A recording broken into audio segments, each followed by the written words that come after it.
നമ്മുടെ സീസ്ഫയർ വന്നത് officially announce ചെയ്തത് ട്രംപാണ്. അപ്പോൾ അതിനുശേഷം പ്രതിപക്ഷം വലിയ രീതിയിൽ അതിൽ വിമർശനമൊക്കെ ഉന്നയിക്കുന്നുണ്ട്.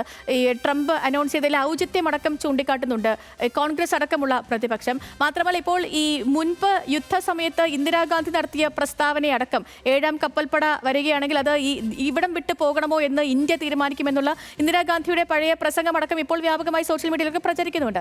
അപ്പോൾ അത് ഈ പണ്ടത്തെ ഒരു കറണ്ട് പൊളിറ്റിക്കൽ സിനാരിയോ അല്ല. ഇപ്പോൾ കാലങ്ങൾ ഒരുപാട് മാറി നയതന്ത്ര തലത്തിൽ ഇന്ത്യ ഇപ്പോൾ പരമോന്നതമായ ഒരു സ്ഥാനത്തൊക്കെ ഇരിക്കുന്ന ഒരു സമയമാണ്. അപ്പോൾ അതുകൊണ്ട് തന്നെ ഈ അമേരിക്കയുടെ ഈ ഒരു അനൗൺസ്മെന്റ് അത് ഏതെങ്കിലും തരത്തിൽ ഒരു ഇന്ത്യക്ക് അതിൽ ഒരു തെറ്റ് സംഭവിച്ചിട്ടുണ്ടോ? എന്താണ് ഈ ഒരു ഇപ്പോൾ നടക്കുന്ന ഈ ഒരു കറണ്ട് പൊളിറ്റിക്സിൽ നിന്ന് അങ്ങേക്ക് മനസ്സിലാവുന്നത്?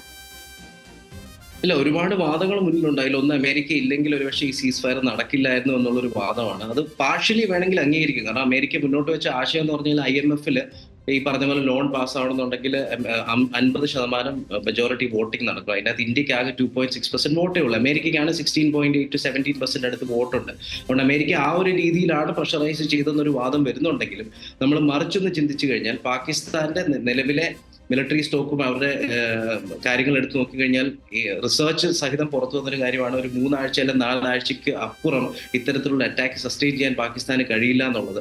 2 ബലോചിസ്ഥാൻ മേഖലയിൽ ഉണ്ടാകുന്ന BLA നടത്തുന്ന പ്രശ്നങ്ങൾ, സിന്ധു മേഖലയിൽ JSMM എന്ന് പറഞ്ഞ സംഘടന സിന്ധു ദേശത്തിന് വേണ്ടി നടക്കുന്ന പ്രശ്നങ്ങൾ അവരെ ബാധിക്കുന്നുണ്ട്.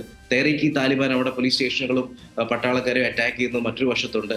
PTI എന്ന് പറഞ്ഞ ഇമ്രാൻഖാന്റെ പാർട്ടിയിലെ MPs ഉൾപ്പെടെ ഇത് പ്രൊട്ടസ്റ്റിന്റെ രൂപത്തിലും ജനങ്ങളുടെ മുന്നിലേക്ക് എത്തിക്കുന്നു. നമ്മുടെ ഇവിടെ ഇത്രയും വലിയ കറണ്ടിന്റെ ഇഷ്യൂവും കടത്തിന്റെ ഇഷ്യൂവും വെള്ളത്തിന്റെ ഇഷ്യൂവും വിലക്കയറ്റത്തിന്റെ ഇഷ്യൂ ഒക്കെ നടക്കുന്നതിനിടയിൽ പാകിസ്ഥാൻ കാണിക്കുന്നത് കണ്ടില്ലേ എന്ന് പറഞ്ഞ ഓപ്പോസിഷൻ വേറെ വശത്ത് പ്രഷർ ചെലുത്തുന്നുണ്ട്. അതുകൊണ്ട് ഒരു എക്സ്റ്റേണൽ ഹെൽപ്പ് ഇല്ലാതെ പാകിസ്ഥാനെ സംബന്ധിച്ചിടത്തോളം സസ്റ്റെയിൻ ചെയ്ത് കൊണ്ടുപോകാൻ ബുദ്ധിമുട്ടായിരുന്നു എന്നുള്ളത് മറ്റൊരു വശത്തുണ്ട്. അപ്പൊ അതുകൊണ്ട് പൂർണ്ണമായിട്ടും ട്രംപിന്റെ ഒരു സഹായമില്ലാതെ നമ്മൾ മുന്നോട്ട് പോകില്ലായിരുന്നു എന്ന് ഞാൻ വിശ്വസിക്കുന്നത്. പക്ഷെ അതൊരു വൈറ്റൽ മൂവ്മെന്റ് ആയിരുന്നു. കാരണം നമുക്ക് ഇരു കൂട്ടർക്കും ആവശ്യം ജനങ്ങൾ ഇനി മരിക്കാൻ പാടില്ല, ഇൻഫ്രാസ്ട്രക്ചർ തകരാൻ പാടില്ല, ഒരു യുദ്ധത്തിലേക്ക് പോകാൻ പാടില്ല എന്നുള്ളതായിരുന്നു എല്ലാവരുടെയും ആവശ്യം. അതിലേക്ക് ട്രംപ് കോൺട്രിബ്യൂട്ട് ചെയ്തു എന്ന് പറയാതെ വയ്യ. പക്ഷെ പൂർണ്ണമായിട്ടും നിർമ്മൽ എബ്രഹാം, ഒരൊറ്റ കാര്യം കൂടി, ഇന്നിപ്പോ ഈ DJ മോദല ചർച്ചകൾ നടക്കുന്നുണ്ട്. അപ്പോൾ ഈ നേരത്തെ ഈ ചർച്ചകൾക്ക് ശേഷവും ഈ പാകിസ്ഥാന്റെ ഭാഗത്ത് നിന്ന് ഉണ്ടായ ധാരണകളൊക്കെ ലംഘിക്കപ്പെടുന്ന നമ്മൾ കണ്ടു. അതിനുശേഷം പാകിസ്ഥാന്റെ ഭാഗത്ത് നിന്ന് ഒരു പ്രതികരണവും ഉണ്ടായിട്ടില്ല. ഇന്നത്തെ ചർച്ചയിൽ പാകിസ്ഥാൻ എടുക്കുന്ന നിലപാട് കൂടി നിർണായകമാകില്ലേ?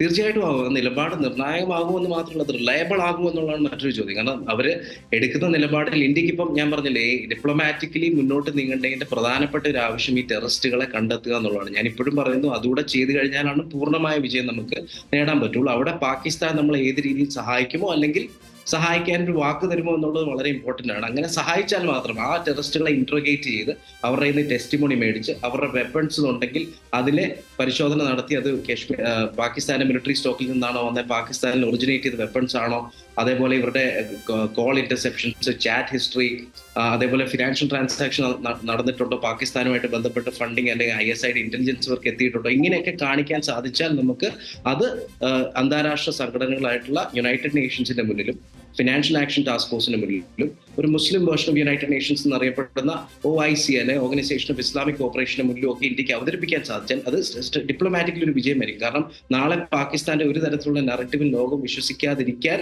ചെയ്യണമെന്നുണ്ടെങ്കിൽ അതാണ്. അതുകൊണ്ട് തീർച്ചയായിട്ടും ഇന്ത്യ അത് ആവശ്യപ്പെടും. 2 കാര്യങ്ങളാണ് എനിക്ക് സംശയമുള്ളത്. പാകിസ്ഥാൻ TRF ആയിട്ടുള്ള ബന്ധം പോലും അവർ സമ്മതിക്കില്ല. അങ്ങനെയെങ്കിൽ അവർ തീവ്രവാദികൾ നമുക്ക് കൈമാറാൻ സമ്മതിക്കുമോ, അതിനുള്ള ഹെൽപ്പ് എന്തെങ്കിലും തരുമോ? 2, ഈ സീസ് ഫയർ എത്ര നാൾ നിലനിൽക്കും എന്നുള്ള കാര്യത്തിൽ സംശയമുണ്ട്. പാകിസ്ഥാൻ അംഗീകരിച്ചാൽ പോലും, കാരണം ചരിത്രം വെച്ച് അവരെ വിശ്വസിക്കാൻ സാധിക്കാത്ത ഒരു രാജ്യമാണ് പോർച്ചുഗൽ. ഓക്കെ, വളരെയധികം നന്ദി ശ്രീ നിർമ്മൽ എബ്രഹാം നമുക്കിപ്പം ജോയിൻ ചെയ്തതിന്. Thank you so much.